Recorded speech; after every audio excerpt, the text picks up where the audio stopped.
Welcome back to Premier League predictions. We are back, although I say we, it's actually just me. Unfortunately, Gary had to have wisdom tooth surgery, so he can't join us this game week, so it's me going solo yet again. But don't you worry, guys, we are back with more Premier League predictions for game week 23. Now, as always, before we get into anything, there's two things I'd actually like to say. One is, of course, just a big thank you to all of you guys who take part in our channel and subscribe to us. We appreciate every single one of you. The second thing is obviously a lot of you guys will be in lockdown, so we just want to say that make sure that if you guys are in any way struggling with your mental health or with anything, make sure you do reach out to loved ones or even us. We don't mind. We will chat to literally anyone. I certainly will, because as you can see, the guy I'm supposed to do this with, every other week is having a holiday.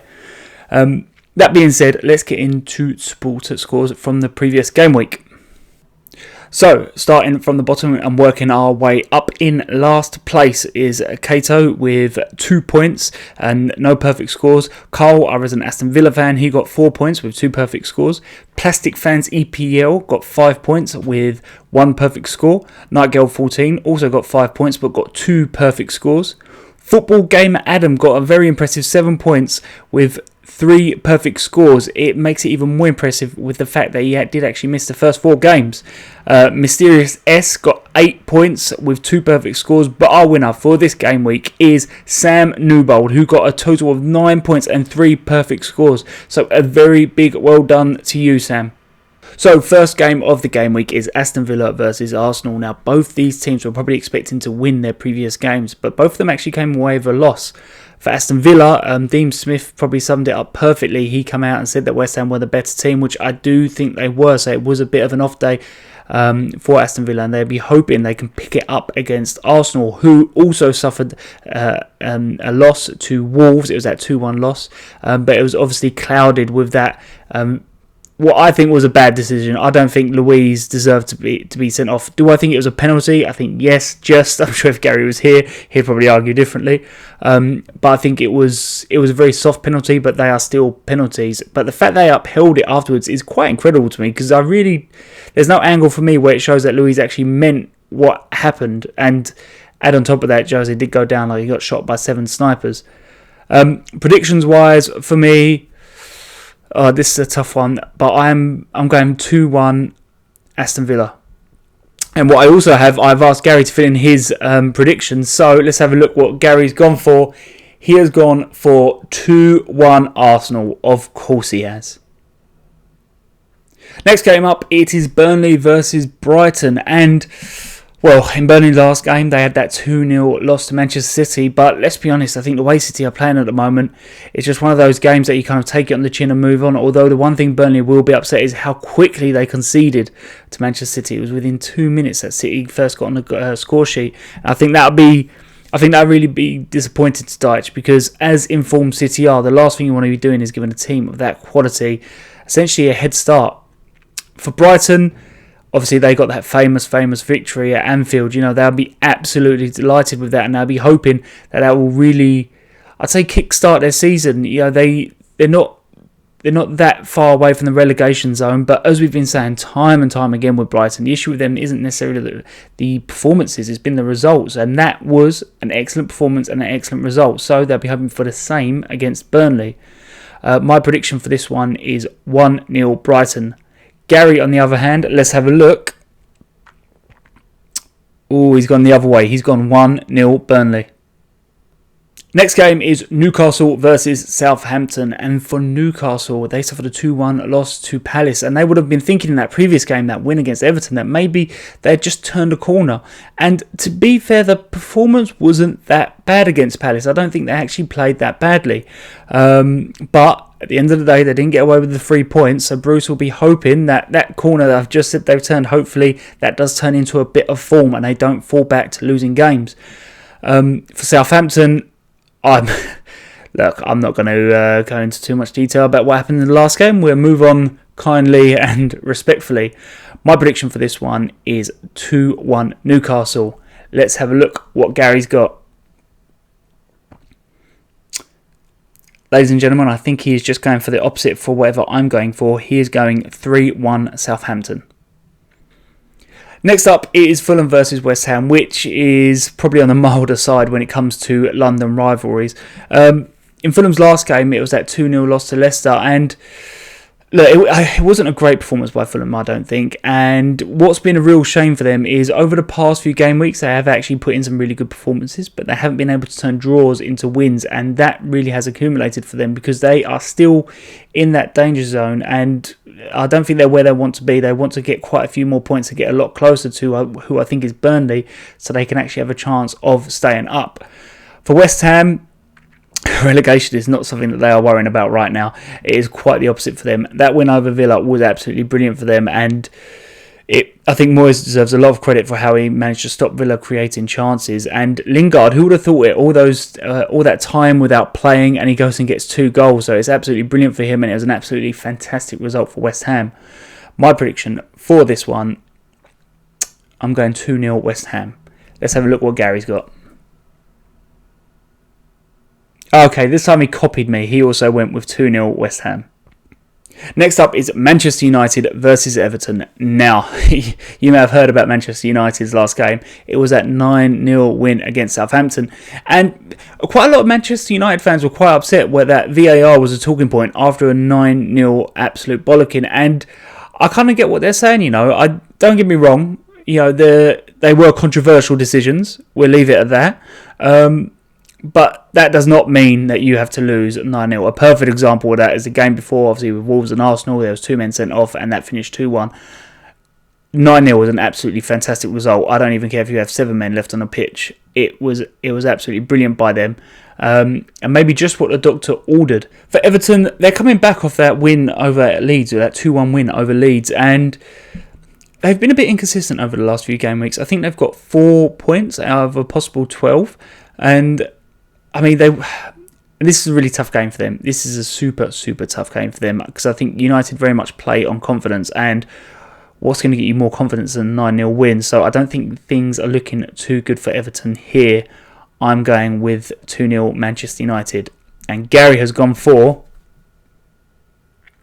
He's gone for 2-1 Manchester United. Next up, we are now in Sunday, and it is Tottenham versus West Brom. Well, Tottenham, that last game against Chelsea, it was dire, which, I'm sure you understand my play on words there.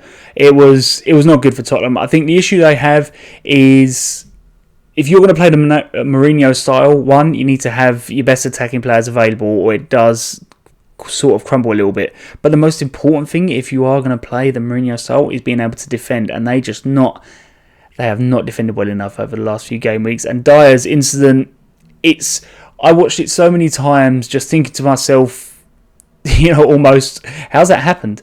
It's such a ridiculous penalty to give away, and Tottenham need to stop making these mistakes because they are just going to keep dropping points if they're employing this sort of style and not defending good enough. For West Brom, it looked a little bit rosy, especially after that draw with Liverpool. They was hoping that Allardyce might still have some of that magic that he's had for the last few decades and be able to keep them up, but it's not looking for too good for them at the moment. I think they've got a total of 5 points out of a total 27 for Allardyce, and they're really going to have to start getting more points on the board if they want to stay up. My prediction for this one is 3-1 Tottenham. Let's have a look at Gary's.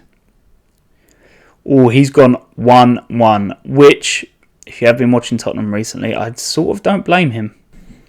Next up is Wolves versus Leicester, and for Wolves, they got that 2-1 win against Arsenal. And whilst we touched on it earlier, I do think that Arsenal were a little bit unfortunate for Luiz to be sent off. But let's also address the fact that Leno 100% should have been sent off. I think he absolutely just lost the plot for half a second, which is all it takes in this league. Wolves, they've struggled recently, and I think they will take this victory all day and a little bit of a confidence booster because, just because the team gets a man sent off or even 2 doesn't guarantee that you're going to get the points. And Arsenal were pushing at points even with 9M, which is utterly ridiculous. But as I say, I think what Wolves really needed was a confidence booster, and that is exactly what they got against Arsenal. For Leicester, if you may remember their previous game, it was that 2-0 win over Fulham, and I think that might have been just what the doctor ordered. Don't get me wrong, their form wasn't atrocious, but I think they would have been quite hurt in the previous game in which they lost to Leeds, so they really needed, I think, to bounce back, which is exactly what they did against Fulham, and they'd be hoping that they can get the win against Wolves. My prediction for this one is 2-0 Leicester. Let's see what Gary has. He has gone 3-0 Leicester. Just that one more. Next up is arguably the game of the game week, on paper at least, and that is Liverpool versus Manchester City. Now, in Liverpool's last game, they suffered that loss to Brighton, and Liverpool fans will be really, really hurting after this one, especially when you consider how long they kept that record at Anfield, and then to lose 2 in a row, that'd be really hurting after that. And Klopp came out after the game, he said his players are mentally tired, and I can see what he's saying. I can 100% see what he's saying, especially when you consider that they're playing the same amount of games that they would usually play, but in a much shorter timetable. My only question to Klopp would be is there are other teams going through similar fixtures in a similar time frame. What are they doing differently that maybe Liverpool aren't? For Manchester City, I mean, they're on the run of their life at the moment. I think they've won 9 games in a row, which is absolutely incredible. I think they've only conceded 1, and the game against Burnley, it was just a carbon copy from the last few games we've seen from City. Has been utterly professional. You know, they've created chances, they converted chances, and they've really stopped the team from conceding. So I think it's been really good from City, and that is part of the reason I'm being led by my prediction, because in the last few games when we've seen Liverpool versus City, Liverpool has come out on top, but I do think Liverpool are struggling a lot more at the moment. So my prediction for this one, I'm going 2-0 Manchester City. Let's have a peek and see what Gary has. Gary has gone for 2-1 City. Next up is the penultimate game of the game week. It is Sheffield United versus Chelsea. Now, Sheffield United, they must be thinking right now that these wins are a bit like buses. You wait for ages to come along and then 3 come along at once. That's now 3 in 6 for Sheffield United. And, it's now 3 in 6 for Sheffield United, and the latest being that 2-1 win against West Brom. And now, you guys may have to correct me if I'm wrong here, but if they actually managed to escape from the relegation zone, would this be the greatest escape that's ever happened? I'm not sure I can think of a better one. We'll have to have a look in that and come back to you. For Chelsea, you can see what the new manager's trying to do, and I think there's no better way in his third game to get a win over a London rival. I think that would really kind of get the players' confidences up, and I think what will also help them is the fact it's been a return to getting clean sheets for Chelsea, so they'll be really happy with that and the progress they're making. But with all that being said, I don't know whether it's not that Sheffield United have a bit of wind in their sail now, where maybe Chelsea, you can see what he's trying to do, but it's still quite early for the new manager. I think I'm going for 1-1 here. Let's see what Gary has. He's played it safe, and I don't blame him. He's gone for 2-0 Chelsea. Next up, it is the final game of the game week, and it is Leeds versus Crystal Palace. Now, for Leeds, in their last game, they suffered that 2-1 loss to Everton, and it's weird. I feel like Leeds and a lot of the neutral fans, they're probably used to this night now, because Leeds style is very much, we're going to go toe to toe with you and we'll see who'll be the last man standing. And I think it's one of the main reasons why they're away from the relegation zone, which you have to remember will be the main goal for a lot of newly promoted teams. But it's also the reason why their form is a little bit inconsistent, and probably the main reason why that they haven't drawn in, I think, 12 games. But that's what makes them so entertaining. You know, that's what makes them so good to watch, and probably the main reason why a lot of people will be tuning in to watch the Leeds Crystal Palace game. For Crystal Palace, they got that 2-1 win over Newcastle, and it was a bit of, Newcastle were really wasteful. I think Newcastle kind of shot themselves in the foot a little bit, but Palace won't care about that at all, because they took their chances and they walked away with the 3 points. And this is the second time this season that Crystal Palace have now won 2 games in a row, so they are on a little bit unformed. They haven't actually done that since the first and second game of this season. My prediction for this one, I'm going 2-1 Leeds. Let's see what Gary has for the last game. Well, clearly he hasn't listened to my statistic that Leeds haven't drawn a game in 12. He has gone for 2-2. And that is it for Game Week 23. I just want to say a quick thank you to every single one of you guys for tuning in. And I do apologise for the lack of graphics. Unfortunately, that is very much Gary's department and why he is out ill. you've just got to stick with my face. I apologise for that. See you guys later.